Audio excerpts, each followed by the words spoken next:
Hi, hello, and welcome or welcome back, I suppose. Today we are looking at something that has been on my radar for a while. Well, quite frankly, it's been on my shelf for a while as well.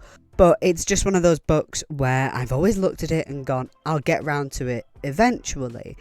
And I think I actually first came across it when I heard about the film adaptation. And that is something that I will be looking into now that I've read this. But without further ado, today we are looking at Persepolis by Marjane Satrapi.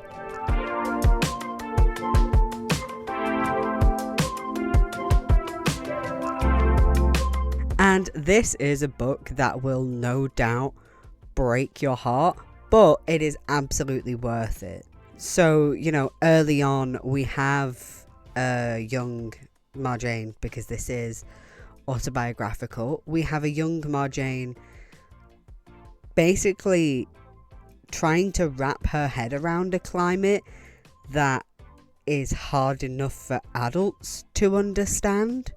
And it's really hard watching her sort of be a normal child. So, she's very inquisitive and she gives the sort of responses you would expect from a child. She asks a lot of questions. She says whatever's in her head, but the responses she's met with from adults, especially those close to her, sort of... There's a lot of double meaning to what they're saying. So there's this one part where she's basically figured out that if somebody has gone on a trip, that they aren't coming back. That's a case of somebody has been taken in either as a political prisoner or they've been killed. And I think, if I remember correctly, the first time she's figuring this out, she only thinks that it means they've died, because she talks to another little girl about it, and her father isn't dead. He actually has just gone to prison, and he is able to come back later on. And that's not to say that there aren't a lot of double meanings that we use for children all the time, but even when it does come to death, we talk about animals going to a farm and that sort of thing. But there is a lot more of it, and it's often really quite dark. But I think one of the most interesting things about this book is the way she talks about rebellion, be that on a large scale or a small one. Now, of course, the sort of background to much of Marjane's life is rebellion on a large scale. But what most fascinates me is the way she talks about the small scale rebellion. Satrapi herself is, or at the very least was when she was growing up, I can only assume still is, a very, very kind of, rebellious figure. And it's very clear that just comes from her heart. It comes naturally. She is able to confront the authority figures in her life off the cuff. She is able to just talk back to them because she has a very clear moral compass. And it's therefore not surprising that in her teens and young adulthood that she finds herself in amongst this group of punks. But it becomes really clear that Satrapi's sort of rebel heart doesn't come from reading books, wearing leather, having studs and big boots. It doesn't come from any kind of punk uniform. It comes from having led a life that means that you either have to conform very, very strictly, or it creates a rebel, a real rebel. She could have been quieted down. She could have been made to conform. It would have been easy for that to happen. But instead, she takes what her environment has given her and really takes it to heart and excels at the sort of rebellion that does only come from the heart.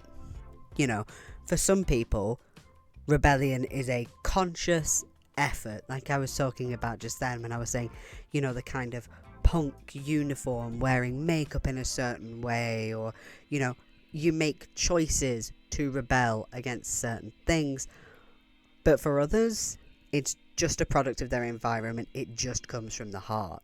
Perhaps a shorter video today, but as much as I wanted to talk more about this book, I wasn't really sure what to actually say. This isn't the kind of life I have lived, and I adored the way that Satrapi spoke about her experiences. I will be looking for more of her work, and I will be looking for the film adaptation. I believe one of her books is called either Embroideries or Embroiderers. I'm not 100% sure off the top of my head, but I will certainly be looking for more. I think she has an incredible way with words, and the actual art itself, this is a graphic novel, the art itself is brilliant. It's very simple but super effective. So do feel free to like this video if that's something you want to do. If you would like to see more reviews, feel free to subscribe, hit the notification bell. Later this week you will be seeing, I keep wanting to say The Familiars, that was the last book, The Foundling. This is the problem. I keep looking, I want to put this down somewhere there. I keep writing down when I'm saying like, oh, I'm going to be reading a bit of that. I keep writing down The Familiars, that was the last book. But later this week you will be seeing The Foundling, and next week you will be seeing Lucy Diamond's next week. My brain's shut off. What day are we on? Okay. Now I know what day we're on today. Yeah, that's coming out on Thursday. So, this is coming out on Thursday. So next week you will be seeing The Foundling on One Night in Italy. God, my brain is turned off. I meant to film and edit this earlier in the day. I decided to play Breath of the Wild instead. It's now like 9:30 and I still have to edit this to go out tomorrow. Tee-hee-hee, silly me. But that's fine. I'm on a catch-up job soon. So tomorrow I'm going to be doing, once I've made sure this upload is sorted, but I have audiobooks for a lot of my upcoming books off BorrowBox. So I have the physical and the audio, which means I can probably read them in like a day and a half. So yeah, like I said, feel free to subscribe, put the notification bell on. I'm usually a bit more high energy than this, and I usually have a bit more to say. Do feel free to leave a comment below. If you've read this book or if you've seen the film, let me know if the film is good, or if you've read anything else by Satrapi. Do let me know. I hope you have a wonderful day, a wonderful night, a wonderful whenever you are watching this. Take good care of yourselves. Right.